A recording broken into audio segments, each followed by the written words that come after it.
Una de las líneas que tiene la Concejalía de Identidad del Ayuntamiento de Santa Lucía de Trabajo es la de hacer visible todas aquellas herramientas que tienen que ver con, que pueden ayudarnos a conocer mejor nuestra historia, conocer mejor nuestra propia identidad. Encuadrada en esa línea de trabajo está la presentación de este libro, que parece más un encargo, parece casi un encargo del Museo La Zafra, porque justo toca de lleno uno de los nortes que tiene este museo. A mí me gustaría, antes de dar paso a don Bruno Rodríguez, el autor, y de presentarle, me gustaría un poco poner en contexto, en antecedentes, el momento histórico en el que comienza la historia de la que habla el Museo La Zafra y la historia que él precisamente elige esos primeros años de devaneo del cultivo del tomate, las primeras pruebas. Año 1885 es cuando se hace la primera prueba en el Valle de los Nueve. Y la novela tú la sitúas en el 89. Sí. Es decir, justo en el comienzo del momento del cultivo. Los antecedentes de todo el siglo XIX, la centuria del 1800, estuvo marcado por un montón de vicisitudes que desembocaron en hambrunas permanentes y constantes. Y este tipo de hambrunas solían atacar principalmente en los pueblos de interior, en la zona del sureste de la isla de Gran Canaria y, por supuesto, Lanzarote y Fuerteventura. Eran las que peor lo pasaban. A los ingleses se les había caído el negocio de la vid, que era una fuente de ingresos. La vid, que había tenido una época gloriosa, de repente empezó a sufrir de plagas y de enfermedades que provocaron la práctica desaparición del cultivo. Y los ingleses se quedaron en ese momento sin tener un repuesto para trasladar materia del sector primario de las Islas Canarias en los barcos que provenían de las colonias inglesas. Les gustaba que esos barcos que venían llenos de carbón para acá regresaran después cargados con algo para el continente y para Inglaterra. El caso es que se habían quedado sin un producto estrella que llevar y allá por el año 1827, aparece la cochinilla, la posibilidad de la cochinilla. Esto abrió esperanzas. De hecho, aunque al principio tuvieron que convencer a los agricultores para que se introdujera la tunera,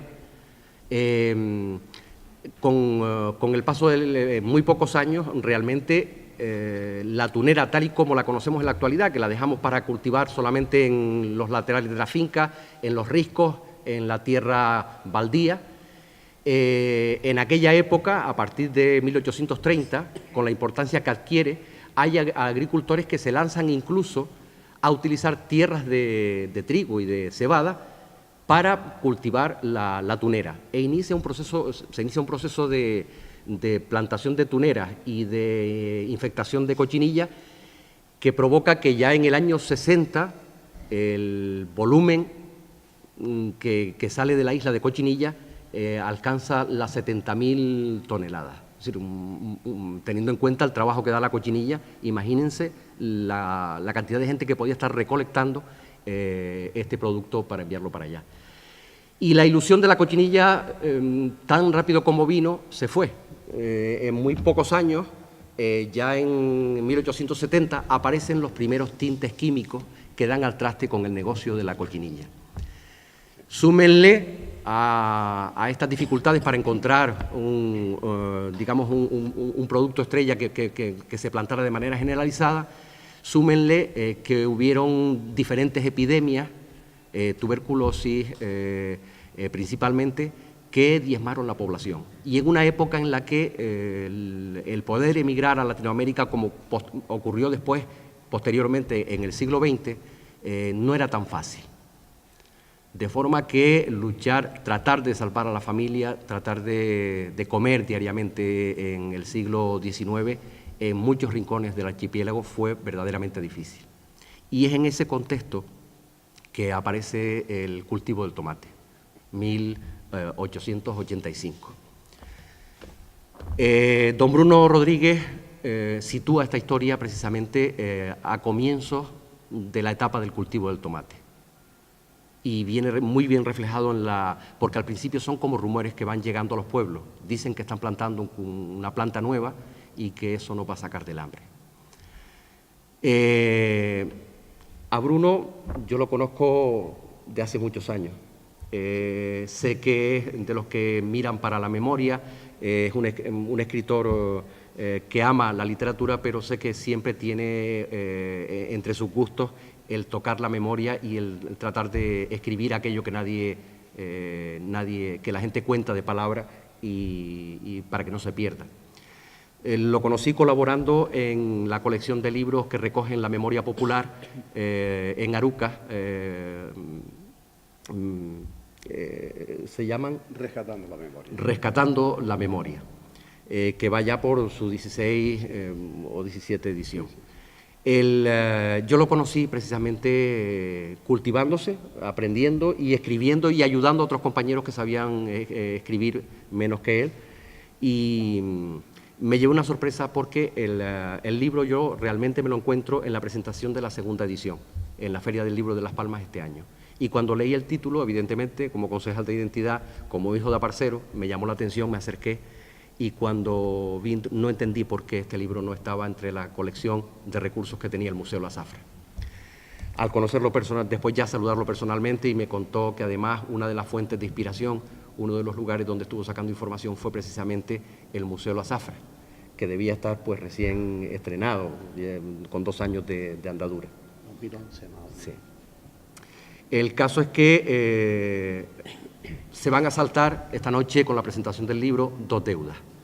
Por un lado, la que don Bruno asegura tener con el museo, que le ayudó muchísimo para armar la novela, y de otro lado, la deuda que teníamos nosotros con él, porque de alguna manera su trabajo, él en sí, se ha convertido en embajador del Museo de la Zafra con esta novela que ha escrito, y nos deja entre las manos una herramienta fabulosa para trabajar con sectores de la población que a lo mejor la información de manera directa les cuesta mucho más trabajo y sin embargo a través de una recreación literaria les resulta más asequible. Muchísimas gracias, Bruno, y de entrada me gustaría que nos hablaras donde te he dejado yo a ti el momento histórico y dónde arrancas y por qué comienzas tú la novela en ese momento. A ver, yo antes que nada mi agradecimiento a todas las personas que han hecho posible que esté aquí esta noche, porque evidentemente yo el libro, la primera edición y la segunda la he presentado en muchos lugares, pero presentarlo aquí era una asignatura pendiente. Tanto es así que, mire, en la primera edición de este libro, ahora estamos con la segunda, corregido y mejorado, creo yo, en el capítulo de agradecimientos, yo digo lo siguiente: al Museo de la Zafra de Vecindario, porque, cautivado por su arcaico escenario, mi pensamiento retrocedió en el tiempo. Hablé con los aparceros, me entremetí en sus vidas y dormité en el silencio de una de sus cuarterías una noche de luna llena, 100 años hará. Y soñé una historia que si no ocurrió, bien pudo ocurrir. Y esto es así, esto es así. Aquí los amigos que me han seguido se acuerdan que una noche estaba yo hablando, presentando un libro, y cuando decía, y pasé una noche concretamente, y dormité en el silencio de una cuartería, y me preguntó, bueno, ¿y te dejaron quedarte allí? Digo, no, hombre, no, a ver, ten en cuenta que el escritor es un mentiroso por encima de todo. Bueno, quiero decir con esto que esta es una asignatura que yo tenía pendiente, presentar a este libro aquí, porque fue aquí donde se inspiró esta novela. Y ya que Antonio habló del marco histórico en que se produce, yo hablaré de la novela un poquito, porque es importante que se sepa. Primero, es una novela corta, es decir, se puede leer en poco tiempo. Es una novela histórica porque los personajes de ficción se mueven en un momento histórico de la historia de Canarias. Realmente es 1899. Ya el tomate tenía su andadura, pero en Lanzarote todavía estaban moviéndose con la cochinilla. Y termina en 1934. Y en ese periodo histórico de 35 años ocurre en Canarias muchas cosas importantes y casi todas positivas. Se construye el puerto de La Luz y Las Palmas, que ha sido el motor económico de la isla durante muchísimos años. Si acaso está reemplazado por el turismo. Pero aquello fue una verdadera revolución económica. Ocurre el cultivo del tomate, que fue providencial, porque evidentemente la cochinilla pierde vigor en su exportación, porque empiezan en Inglaterra primero y luego siguen en Francia a hacer tintes sintéticos. Y claro, era más cómodo. Además, no había que transportarlo desde Canarias, lo tenían allí en Europa, y la cochinilla termina hacia 1878. Pero la cochinilla no termina de sopetón, ¿no? Porque termina en las islas, pero en Lanzarote continúa. En Lanzarote, en la parte de Guatiza y Málaga, sigue habiendo cochinilla y sigue habiendo. Es más, la cochinilla todavía se usa y se comercializa. Todo aquello que vemos, pues colorantes, por ejemplo, en los yogures, en las galletas, en cualquier medicamento que diga como conservante E120, eso es cochinilla. Eso es un colorante ecológico, natural, de la cochinilla. Y, de hecho, en Lanzarote todavía hay una industria. Pero, claro, como resulta que estos agricultores de Lanzarote vivían exclusivamente de la cochinilla, pues se vieron que la cochinilla iba bajando. Aquí el personaje le dice en un momento al marido, pues mira, con lo que nos están pagando por la cochinilla no vamos a tener ni para el gofio, aquí nos morimos de hambre, tenemos que salir de aquí, ¿no? Entonces es cuando ellos dicen, bueno, oye, que me habló el compadre que en ese sur de Gran Canaria todo lo que hay plantado es tomate. Hombre, ¿qué hay que hacer? Dice, bueno, pues habrá que ir para allá. Y entonces vienen y se instalan en Santa Lucía, porque el personaje principal, cuando la bautizan en la iglesia o ermita de Santa Lucía.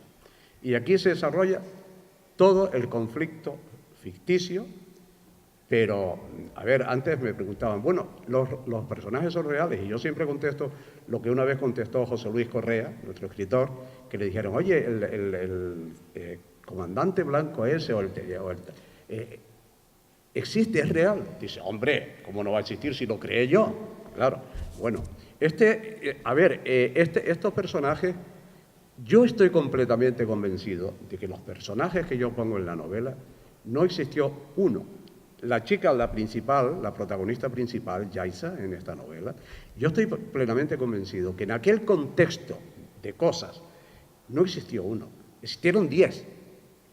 Existieron 10, estoy completamente seguro. Y entonces, esta es la novela. Es una novela muy verosímil dentro de un marco histórico muy bien cuidado. ¿Y por qué digo muy bien cuidado? Digo muy bien cuidado porque como yo no soy historiador, todos los datos históricos en cuanto a fecha, en cuanto a nombre, en cuanto a cualquier tema histórico, lo cuidé con mimo, porque no quiero que mañana venga un historiador a decirme, oiga, qué disparate ha escrito usted ahí. Entonces, les garantizo que eso está cuidado al máximo. Y a partir de ahí les presento una novela corta, histórico-costumbrista. Propósito. Yo la escribí con un propósito didáctico. Y, de hecho, a pie de página en las novelas hay una serie de aclaraciones porque tiene una finalidad didáctica. Tiene una finalidad de entusiasmar a la gente con la historia de Canarias y con la historia nuestra más reciente. Y tiene la finalidad de entretener, por supuesto, como toda novela, como todo libro, la finalidad de entretener. El espacio geográfico, Lanzarote, Santa Lucía, La Isleta y Las Palmas de Gran Canaria. Ahí se mueven los personajes. El espacio temporal, 1899-1934. La estructura lineal, cronológica. El tiempo verbal, pretérito. Solamente al final es cuando el narrador habla en tiempo presente, como si la novela empezara ahí. El lenguaje, mire, yo en eso hago lo que hace el escritor que más he admirado y que más he leído, don Benito Pérez Galdós. Cuando habla el narrador, utiliza el lenguaje culto. Cuando habla el personaje, utiliza el lenguaje que se hablaba en ese momento, en ese contexto, en ese lugar y de acuerdo con la educación que tenía o la falta de educación que tenía el personaje. Entonces, de ahí que a pie de página haya una serie de aclaraciones por algunas palabras que los personajes dicen y que obviamente hoy en día ya se desconocen. Palabras propias del habla canaria de aquella época, de principios del siglo XX. El mensaje implícito es que la protagonista principal de esta novela no aceptaba de ninguna de las maneras vivir en un medio donde su madre había servido solamente para plantar tomates, traer hijos al mundo y seguir allí trabajando de sol a sol. Y ella eso no lo aceptaba. Ella no aceptaba de ninguna manera casarse con un agricultor y pasar toda su vida en las cuarterías. Lo rechazó de todas las maneras. Y eso, que también es loable, pero ese fue su fracaso.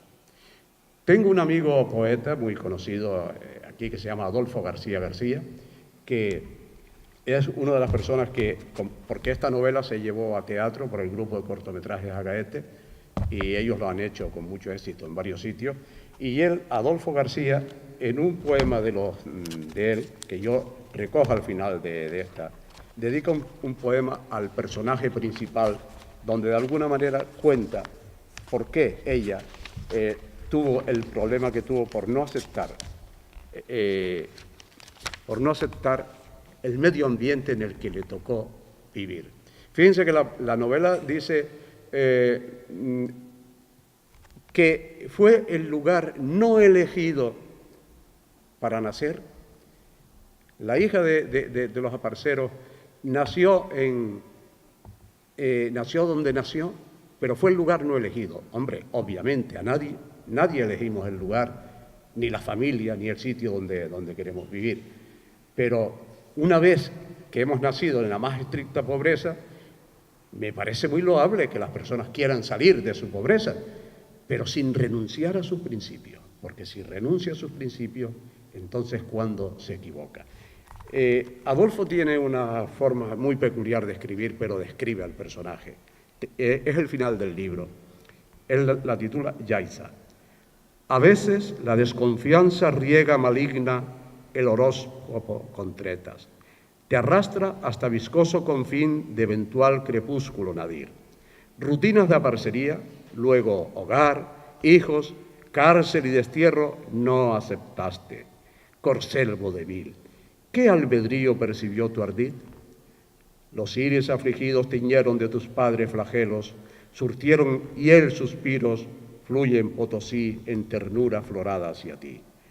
Aquel grito desgarrado, oyendo por siempre un rasgón en el pecho, será úlcera sesgada febril, cubierta de musgo y frenesí.